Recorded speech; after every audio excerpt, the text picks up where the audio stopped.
Guys, আজকের দিনটা আমি শুরু করলাম শীতকালের এই মিষ্টি রোদটা দিয়ে। হ্যাঁ, আজকে একটু বেশি ঠান্ডা লাগছিল, তাই ভাবলাম একটু রোদের মধ্যে বসি। কিন্তু এদিকে সূর্যের যা পাওয়ার, সালা এর থেকে তোমার ঘরের লাইটের জোর বেশি।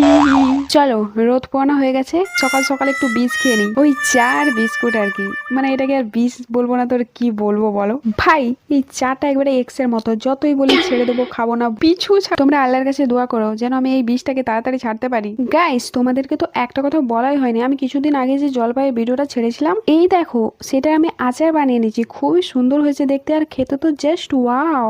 গাইস, আমি বিষের সাথে সাথে যখন তখন একটু ভালো মন্দও খাই। এই যে এখন দেখতে পাচ্ছ, এখন সকাল সকাল কাজু খাচ্ছি, ঠিক আছে ভাই। কিনে খাইনি, কিনে খাওয়ার সামর্থ্য নাই, আমার শ্বশুরবাড়ির ব্যবসা আছে। থু, শালা যখন তোমার একটা দুটো পচা পচা বেরিয়ে যাচ্ছে, শালা ঘরে ব্যবসা আছে বলে পচা পচা সব খাই দিচ্ছে। ব্যবসা আছে বলে কাজু বাদামের মুখটা তাও দেখতে পাচ্ছি, নাহলে তো সেটাও দেখতে পেতাম নি। যাকে এই ডোনারটি খেয়ে ভিডিওটি শেষ করলাম। ভিডিওটি ভালো লাগলে অবশ্যই একটি লাইক করে